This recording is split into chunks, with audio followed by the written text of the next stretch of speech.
Hi, welcome. On this video, I like to again talking about navigating and breaking down the learning-based narrative.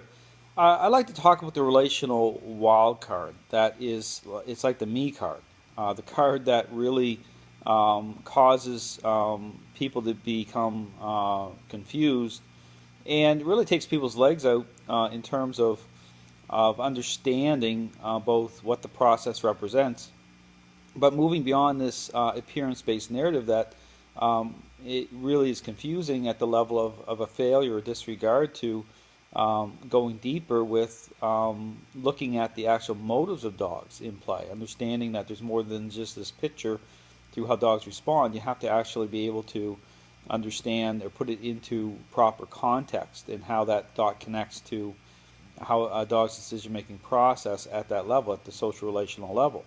But this wild card, this kind of me card, is extremely problematic because it's what causes so much problem with actually understanding what's really happening.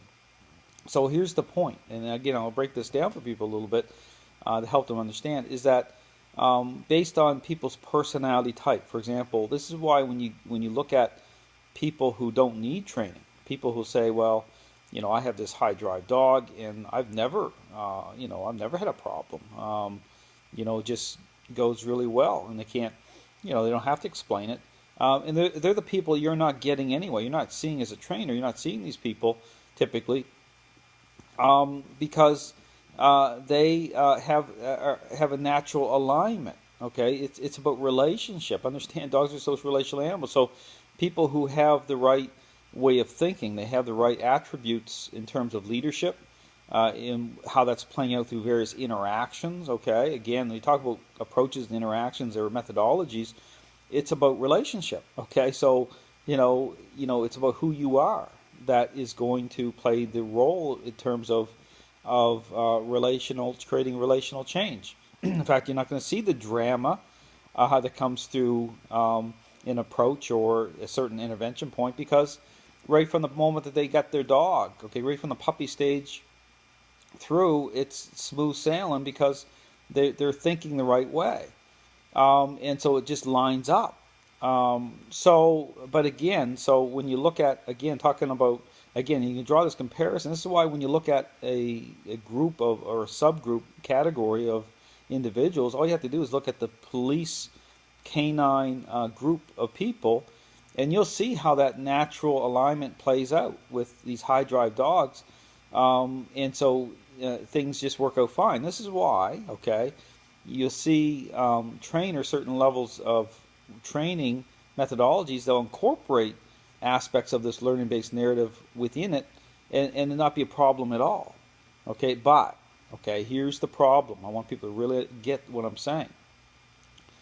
Out of the starting gate, okay, coming from a certain point, okay, based on just people, you are who you are. Okay, so your thinking is already, a certain way. It's already been established typically. So, for example, if I start into the business of dog training, and I have a certain way of thinking, which is the case even when I was in, police canine, a certain way of thinking, that natural alignment's already there. It's already established. Okay, that wild card is already being played.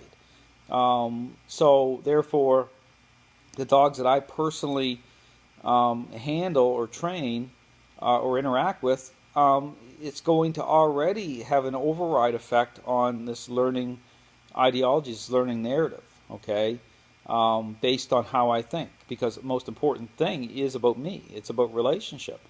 And the dogs understand that. They know the real deal. So you're more than a certain ideology or methodology, but typically, okay, because you are how you think, you're going to align yourself with certain tools as a result, a certain way of interacting, everything, a certain way of connecting, all those things.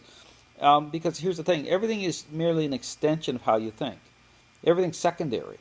Okay, everything plays off it. It's all about relationship. So everything connects at that level. Everything. I don't care whether it's a crate, whether it's a certain tool, everything comes off that. Okay, however, okay, because that's how dogs are. If you are thinking needs to change, okay, because I'm going to draw this back and forth a little bit, help people understand what's going on here. If someone's coming to me for help, okay, now I'm going to have a problem, okay, because the me factor is already taken hold. All right, my personality type is overriding certain aspects of learning, and so therefore, not a problem. But it's going to be a problem, okay, for the people coming to me based on the fact of they're not thinking properly. Dogs already have gained control in the relationship. Okay, they've already gained control. The motives are already sideways. But because I think that that's the go-to, that's the way to do it. Okay, this interpretive narrative, okay, with this learning, this very popular learning-based ideology, that's perhaps what I'm keyed up on as the way to train dogs. Okay, because I'm doing it currently maybe, and because of this, how I think it's overriding it anyway. So I just think it's going to line up for everyone else. Okay, see, people are in tune to this relational wild card. Okay, but that's not going to be the case. So the person coming to me for help, they're not going to be so fortunate because they're not thinking properly, and this learning narrative isn't about changing people that way. Okay, it isn't about promoting, having people change how they think. In fact, it stalls them out. It doesn't do anything for them. And so but the dogs, okay, this is what's happening. People really need to think about what I'm saying in the dog training world. Dog's going to move around for stuff and things and even control itself. Okay, really applies critical thinking here. This is getting deep. Understanding what I know, I've already been to the dog and pony show, and people understand. I understand the depth of this very, very well. And it might take people a long time to get to this point, what I'm saying. Control itself becomes a motivating agent, okay, for the dog. Okay, just think about that. Think about it. Just like a selfish child, dealing with, that picture.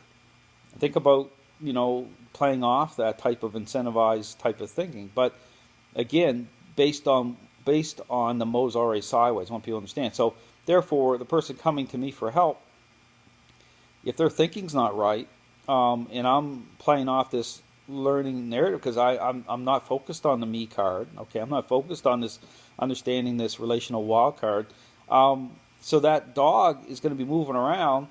I'm going to be just applying it to my own experience, okay, thinking, okay, well, lined up for me and lined up maybe for these other people I'm dealing with. We'll get into that in another video, how this really just start to branch this off.